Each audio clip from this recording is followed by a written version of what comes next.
Welcome back to Orange Hat Reviews, everyone. Hope you're all having a wonderful day. So, Showdown in Little Tokyo. Good movie from 1991 with Brendan Lee and Dolph Lundgren.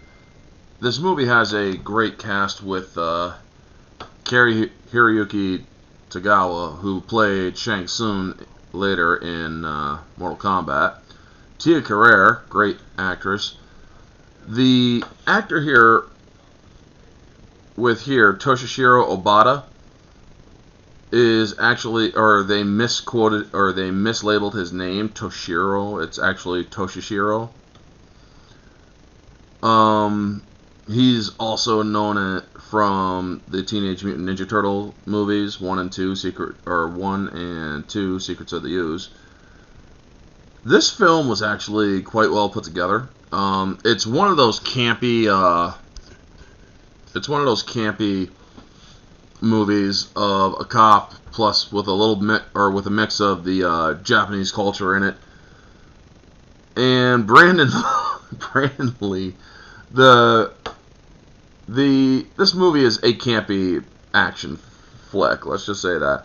They say, or Rotten Tomatoes, who we all know is bent as fuck, they mark it as a 33. Honestly, I think that is kind of disingenuous for what it was meant to be. It wasn't meant to be this award-winning movie. It was an action flick, something for people to enjoy, you know? And yes, this movie was indeed rated R, has a lot of nudity, has sexual content in it, and action. I mean, this was the formula back then, where this sort of stuff happened, or where this sort of content was. I mean, for the women, you get to see Dolph Lundgren's ass. For the men, you get to see Tia Carrere naked, or at least a body double.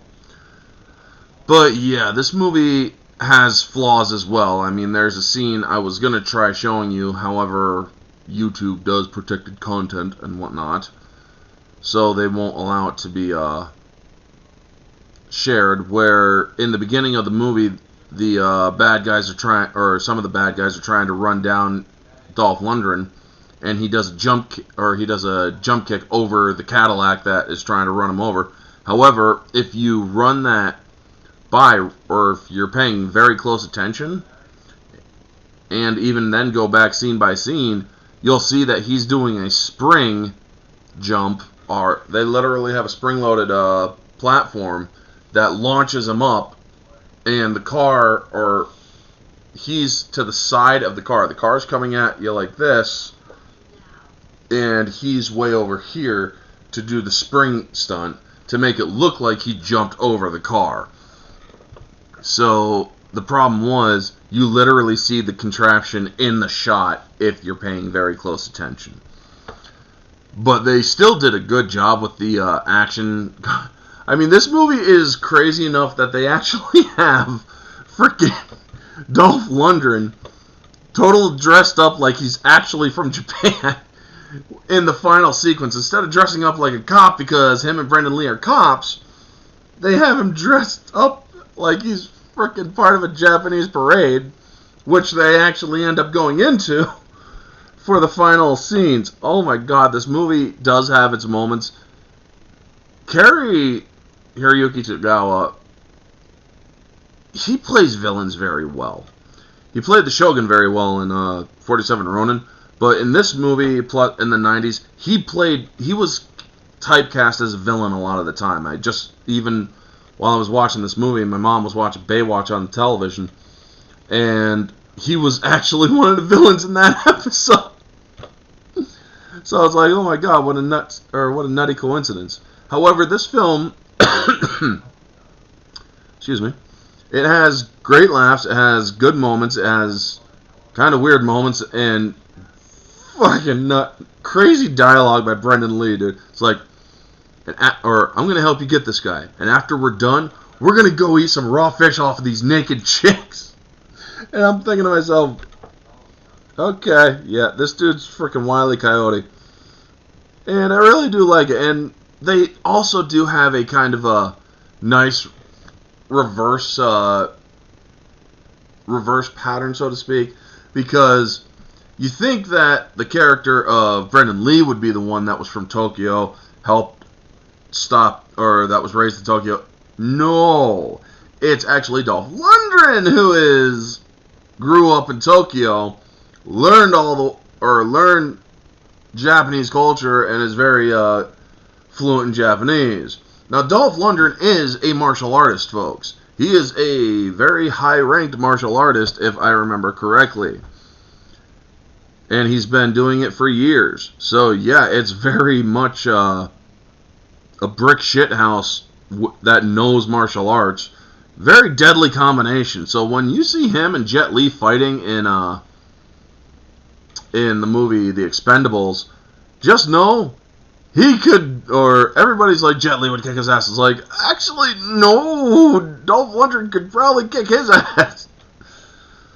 But yeah, I mean, you see the reach and the build of freaking Dolph Lundgren in this film. And when he reaches across the table and pulls somebody up to him, it's like, holy crap, dude. And it's also a good revenge tale as well, because cary-hiroyuki, or Cary Tagawa, is basically the bad guy who also murdered Dolph Lundgren's parents when he was young, and he did it right in front of him. And so, yeah, there's also that nice little revenge story. This film does have other problems with it, but if you're expecting a perfect film, by all means, skip this, because this was not a perfect film. However, this film does get the job done for a 90s action flick. Objectively speaking, this film is about an 8.5. I mean, yeah, it has its continuity errors, its technical goofs and whatnot, but it really is a solid story for a 90s action flick, and it does get the job done for what it's meant to do. So, subjectively, I put it at a 9.5 out of 10. I mean, when you can openly see a platform or a launching platform for an actor for a stunt in the shot, that makes it less than perfect, even from a subjective standpoint. But I also do like the dialogue in this film. Again, there's one line I absolutely like. It's like, "You were dead." Yeah, well, it sucked. We came back. Because the bad guys actually thought they killed the good guys, and it's like, oh my gosh, man, that is so freaking great. I do not know why they don't have Brendan Lee's name here, because this is actually, his character was Johnny Murata. But yeah, I mean, look, this is Brendan Lee's